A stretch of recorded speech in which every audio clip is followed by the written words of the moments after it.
Language is crucial to understanding societies. It's crucial to recognising the ecological, social, political and economic conditions in which we live.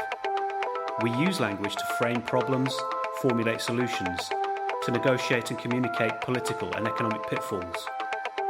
Language is interaction that can accelerate action. But language is also performance, and performances can be used to distract from inaction, to avoid action, or postpone action, as much as to accelerate it. And language is what we focus on in this second series of our Language and Power podcast. Hi, Tom. Hi there, Michael. How are we? Not bad. Had a nice good break.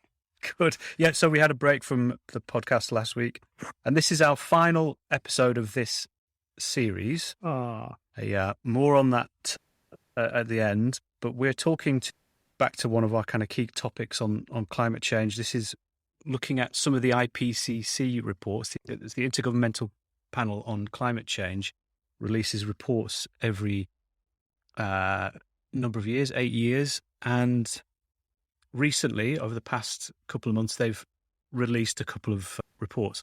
So the way that this works is there are working groups. So I've got a nice little summary, which I will also link to in the notes.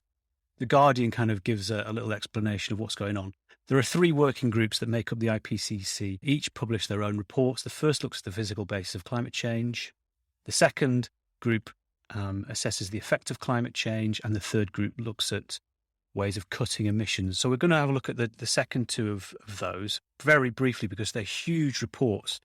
So what happens is that there are vast reports written by huge numbers of scientists working in these fields, looking at the research that's been carried out in each of the various areas.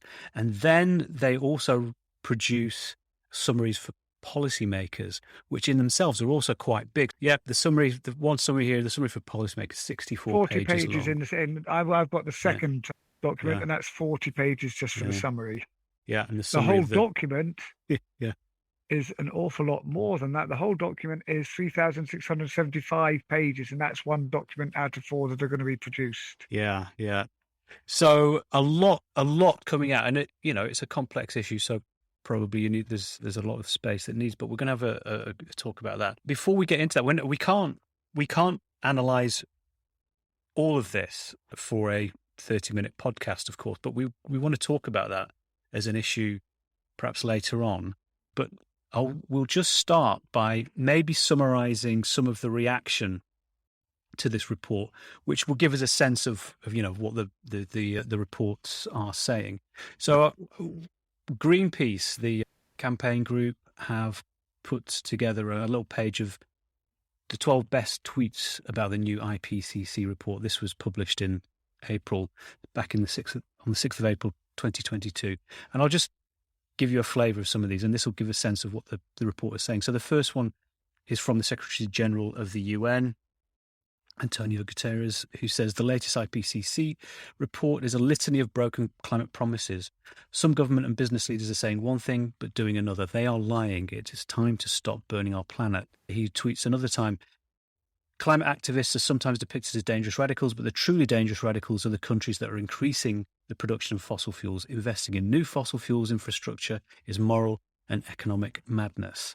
We've got others. A brief summary of the new IPCC report. We know what to do. We know how to do it. It requires taking toys away from the rich, and world leaders aren't doing it. So also, I'll just read one more from Greta Thunberg, since we've spoken about her in some length in the previous series.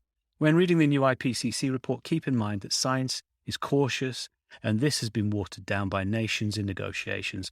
Many seem more focused on giving false hope to those causing the problem rather than telling the blunt truth that would give us a chance to act. So that's a flavour of those. But I think you get a sense there, don't you, Tom, of what the significance of the thrust of what's in these reports. But let's have a look at some parts of these reports. Because I think we said that, as we said in the beginning, it's just we can only look at parts, and that raises a few questions. I mean, those are very interesting tweets, as you say, but I wonder how many of the people tweeting read the whole 12,000 pages, whatever it's going to be. And it's thinking about, when we suggested that we would look at this today and then going and seeing the magnitude of these reports, thinking about one of the things we've said in the series, that you've got to contextualize everything you're talking about and put it into perspective, not just finding things that agree with you or that you like to disagree with that you can critique, and trying to put things into context and looking at this document, trying to work out what we could possibly do in order to analyze it. I mean, what we're going to do today is all we can do. I think we've both found interesting things to talk about that tell us something about the nature of the document. But if we really wanted to do a full critical analysis of this document, I'm not even sure where we'd begin, but you certainly need to do an awful lot of different takes on it. But Yeah. so just with that word of caution, I'm throwing that in because we're going to look at individual bits ourselves and say things about them, but what they actually mean in the bigger picture of this whole document is not always clear, but I'm not sure it ever will be clear. So sorry, I just thought I'd throw that caveat in there because it's just a good working principle when you're doing critical stuff, not to cherry pick. So, and we're just about to cherry pick. And So we're just as long as we alert you, Yeah. cherry pick alert. Yeah. So yeah, just bearing that in mind. Sorry, where were we? Yeah, well, I mean, we necessarily do have to take parts of this for the podcast. I think I guess what we can aim to do is raise some questions and perhaps avenues for further inquiry, rather than come to anything conclusive. But we've got two of these reports from Working Group 2 and Working Group 3, and should we start with the one that you were looking at, Tom? It is on impacts, adaptation, and vulnerability. So if we turn to this initial document and we're sort of looking at the nature of the language that's there and the questions that might be asked, there's an interesting one that came up with the complexity of the language. And we can find here, for example, one of the questions that we might want to ask is on this page here, page 3, lines 41 to 47, a phrase, adaptation plays a key role in reducing risks and vulnerability from climate change. Implementing adaptation and mitigation actions together with SDGs help to exploit synergies, reduce trade-offs, and make policy more effective.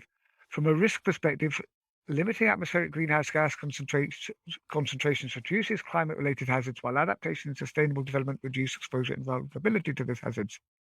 Adaptation facilities now this is a sentence I'm really interested in. Adaptation facilitates development, which is increasingly hindered by impacts and risks from climate change. Development facilitates adaptation by expanding the resources and capacity to reduce climate risks and vulnerability. If we look at the grammar of that sentence, we'll see that there's a whole load of processes in there: adapting, facilitating, developing, increasing, hindering, risking, changing. But there's very few people or things involved there. It's this whole process that we've talked about before, where turning processes into things and getting rid of actors. It sets up this whole notion of interconnecting processes and this complex chain of events, but there's so little in there about who's responsible for these, where they're taking place, how we're going to adapt to them, who's involved, what's involved, time frames. It's all lost because of this nominalization process. So it seems like it's covering a lot of ground and making some very general points in very sophisticated language, but it's not really saying a lot at the end of the day. It's quite impenetrable. And I think, this might be what relating to the whitewash that Gutierrez refers to, in the fact that there's no responsibility there. But in terms of the CDA, I'll probably see this as a starting point to say, okay, it's saying these in these general terms, these very specific terms, to talk about complex interactions. But before critiquing that language specifically, apart from its complexity, it'd be interesting, is this taken up elsewhere? Does this appear elsewhere in the text? Does this agency reappear? But if so, if it's buried away in, half of volume 2, what's the purpose of it? Where are we going with this? Yeah. I think that's a really important question. So on a methodological kind of sense, you notice this lack of agency, lack of representation of social actors in this part. So the question is, does it appear anywhere else in the document, which we can't quite look at today? But there's your question, which is an important one. I looked at another document, and this is exactly what I'd noted down as well. Let's look at social actors and the social systems which seem to be absent. Now, it makes me wonder, one of the things that scientific writing tends to want to do is not to talk about social issues and point the finger, I guess.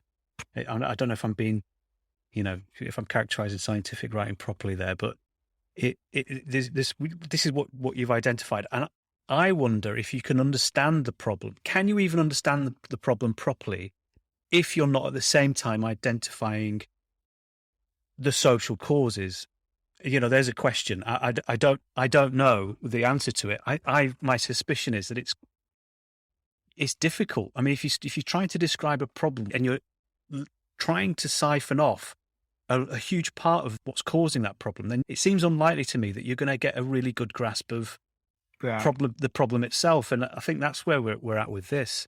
It's working at a real level of abstraction, isn't it? Which is very typical of a lot of scientific or technical discourse. Yeah. But it's not what people use in everyday life, and it's not what other groups use. It's actually interesting. It makes a reference to the need to incorporate Indigenous knowledge. It makes no reference to how, what, or by whom we do this, but it's a nod to the fact that as we saw, Indigenous knowledge was a large part of the COP. But just to nod to, but normally Indigenous knowledge, that's a huge generalization, but when people work in their own context, things are very situated. There are agents, there are actors, there are processes, there are timeframes.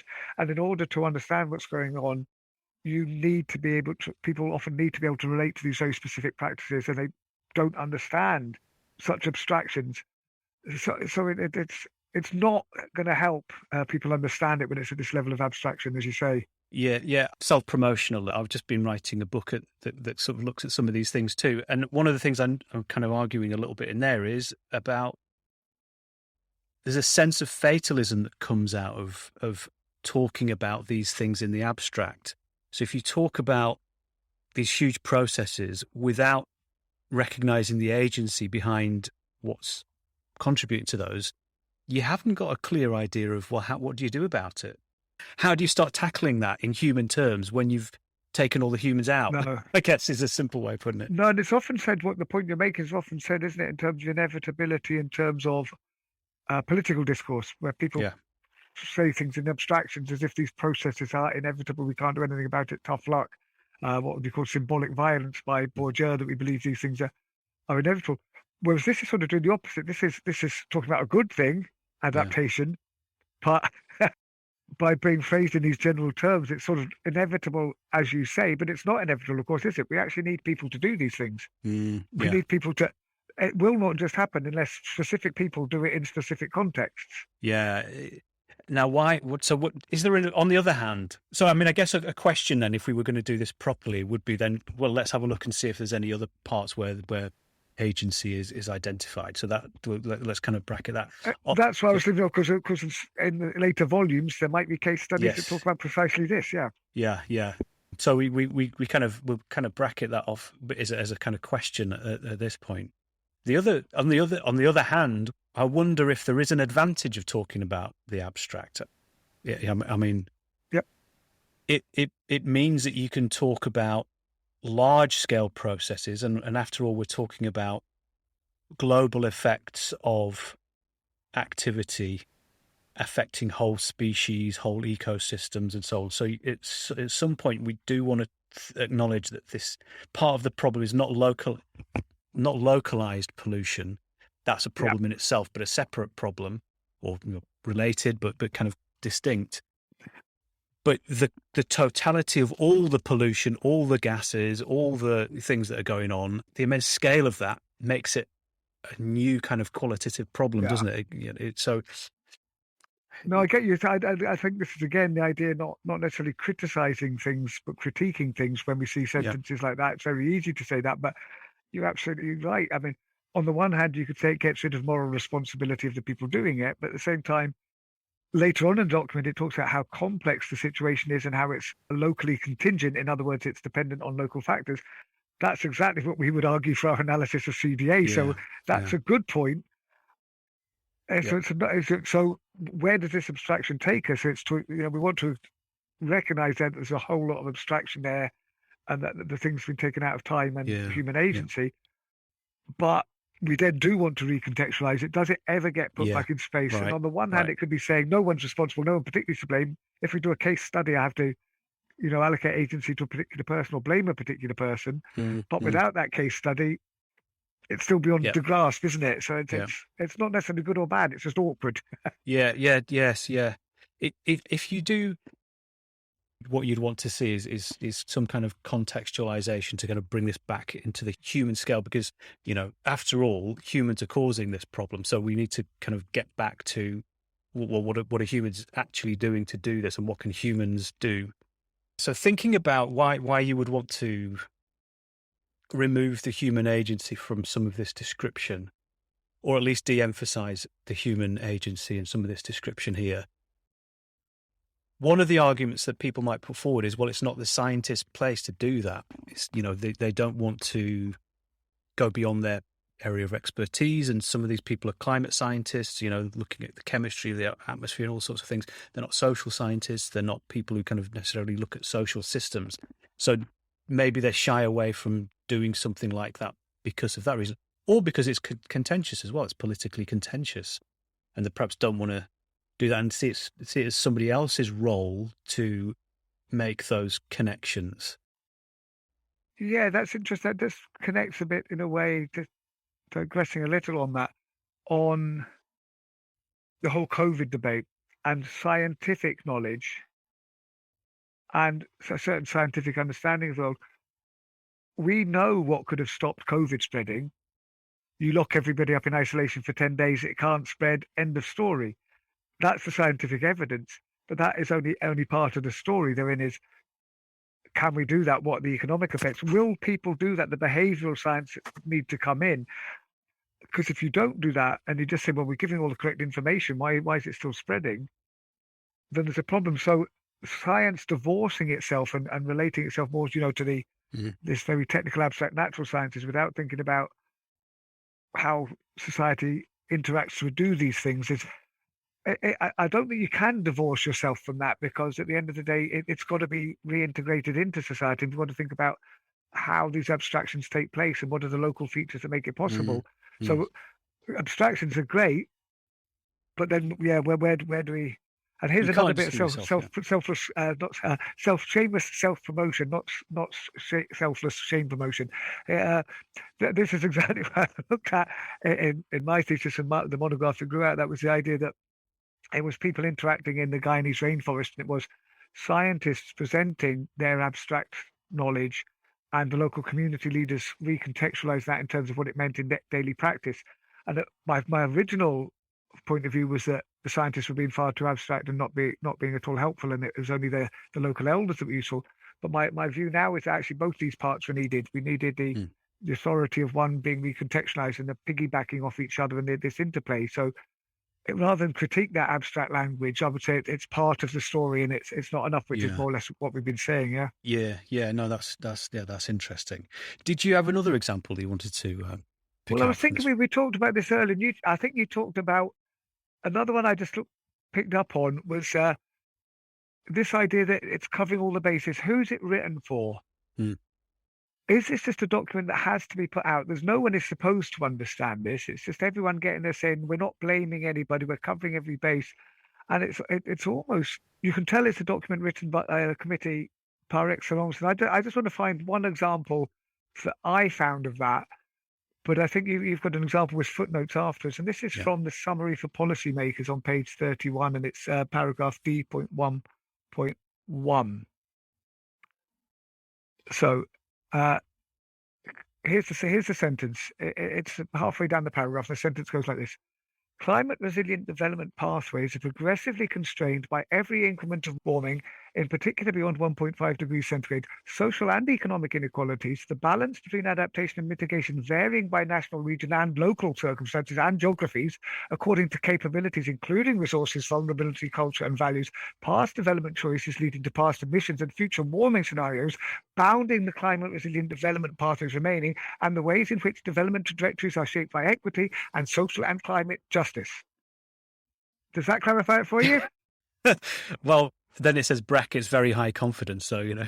I love the modality in there. So this is the modality that's used all the way to forget the must, should, could. They have brackets just with an indicator. But this is where people have taken a simple idea, and every single person who's been involved in the writing of this paper has added a caveat or another word to make sure that everything's included, but we've got such a density of information that nothing's Mm, included, because you've mm, come up with this really, really complicated sentence that says, hey, listen, everything's important.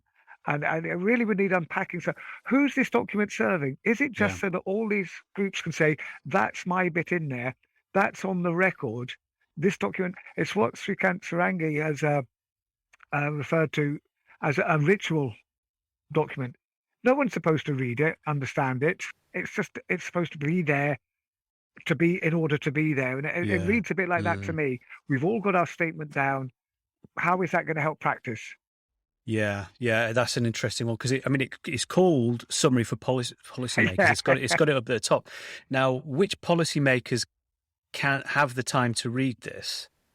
Yeah, I think we've both done research in the kind of background of policy here, and whenever I've been into UK policy making places, ministries, and so on here in Britain and other places, the people who have time to read this sort of thing are further and further away from the decision-making person, in the hierarchy. The decision maker, the real decision makers, the ministers perhaps, they will read a lot, but they're reading lots of different things very quickly and getting things, really quickly summarized in sound bites, in small sentences and so on. So although they do read a lot, wouldn't imagine that somebody who's going to actually make decisions will have time to read this document in detail, and then so on and so on down the hierarchy. When you get to somebody who has time to spend time to read it, spend time digesting it, spend time synthesizing the information that they've been given, and then kind of go on and kind of make recommendations to their superiors up in the hierarchy. Yeah, they'll be quite low down in the hierarchy, I would have thought, definitely. based on Yeah, what I've seen in other places in research. So it's a long document, very convoluted. You'd have to have quite a very good grasp of what all this means in order to really understand it, in order to then make a decision or recommendation on this.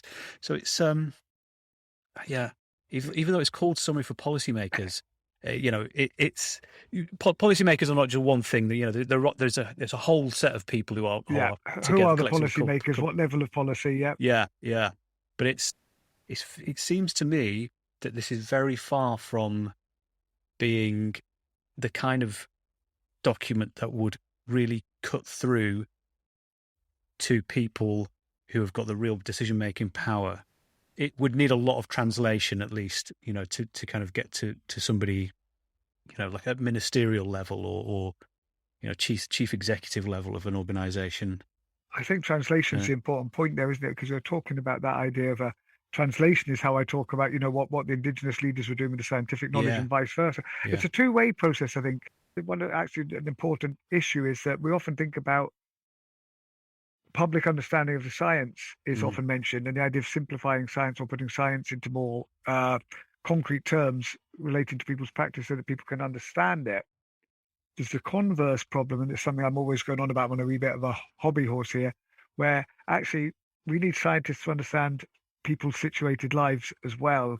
So that this idea that science is disinterested and neutral and abstract is not true. It has effects on people's lives, and it's really important to understand the social embeddedness. And there are nods to this here. You've got all these little caveats that says and of course we have indigenous knowledge. Oh, and of course it has to be recontextualized.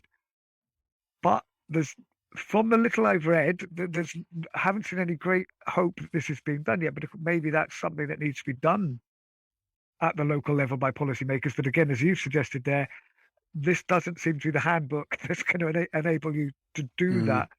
So I'm not quite sure. This presents somebody in policy-making circles. This presents a huge task to kind of digest this and work out what to do. That's a legitimate task, but it's not an easy task.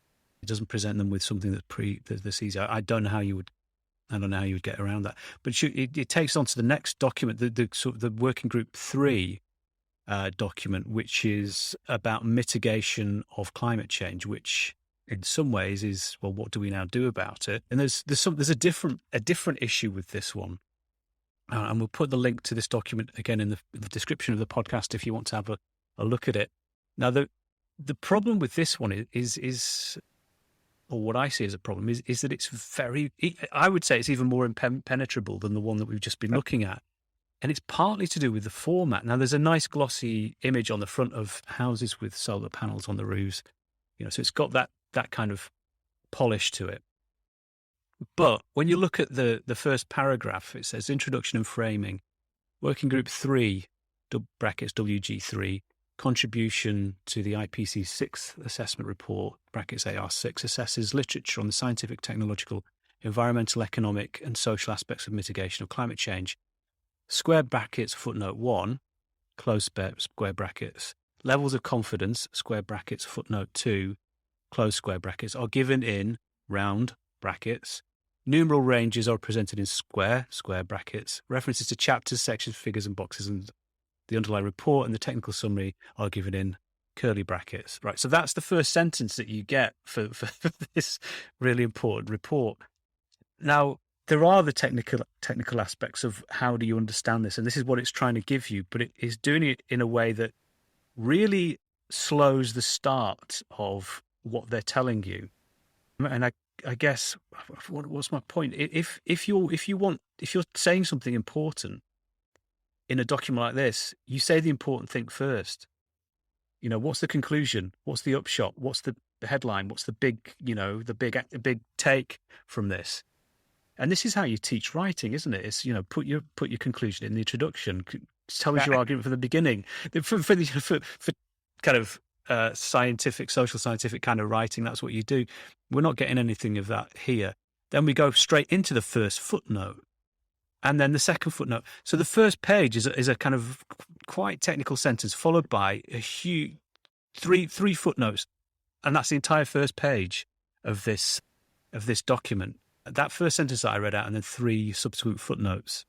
Yeah, what do you make of it? This coverage as well, trying to cover everything, and it's interesting in a way because I think we talked in the COP series about the necessity of having lots of different voices to appeal to different audiences. We had Arnold Schwarzenegger, we had Mia Motley, we had Tisha from the Indigenous voice. I said it was really important to have these different voices appealing to different audiences, that no one's going to appeal to everyone. Everyone's going to antagonize someone, but to get this broad coalition.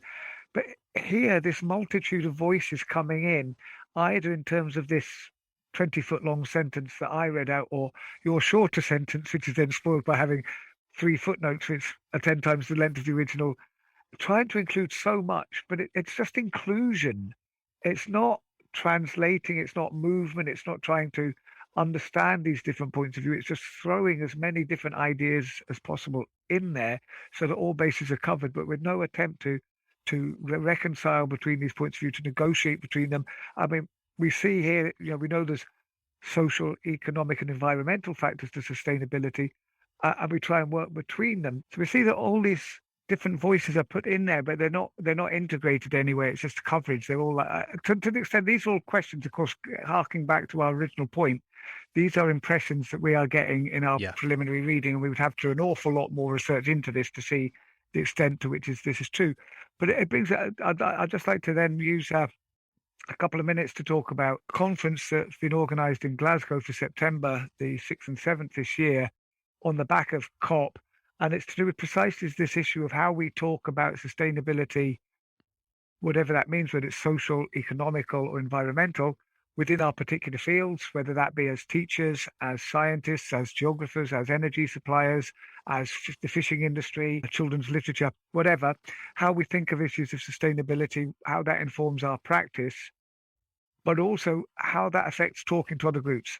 So, for example, how does the media get scientific information and recontextualize it? How do scientists work with the media to make sure that their message is understood? How do scientists and community groups work together so that they get a mutual understanding? They both understand sustainability in totally different ways, and neither one is wrong. They're coming from different places. So how do they bridge that divide and talk to each other? So this is the whole point of the conference, is first of all examining how individual sectors talk about sustainability and how that affects the practice, but then trying to see how we can bridge this gap and bringing groups together to talk about how they might achieve a better way of working together. So just to call out for that, it's called Communicating Sustainability, and there'll be a link for the people to take part on the podcast website. happy Yeah. for people from all areas to take part, academics, but we're really want people, who aren't academics, who are involved in these issues grassroots level or NGOs or in the press to come and present very, very informally if they want, and just get a conversation going and get some lively interaction going and people thinking about the way forward. So there's information on how to become part of that on the podcast website. Yeah, it looks it's going to be really good. And I think we'll try and record a little bit of podcast material while we're at the conference. So that will be good. So look out And for I the guess Christmas special. Yeah. We'll look at a few bonus episodes out of that, hopefully. And that takes us, we said this is the last episode of this series. So next series, we're going to, again, go back to kind of COP issues and the conference will be a kind of prequel to that. And we'll start coming back to these environmental issues in more detail. And before then, we'll have read all these autumn. 4 reports in their 12,000-page glory. It will take us that long to get into that.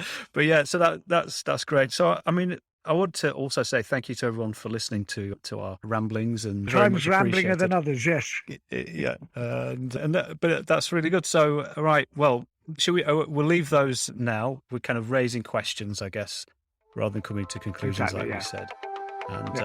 Thank you very much. We'll see you, or we'll be putting out more podcasts later in the year. Thank you very much. Okay. See you then. Bye, Tom. Bye, Mike.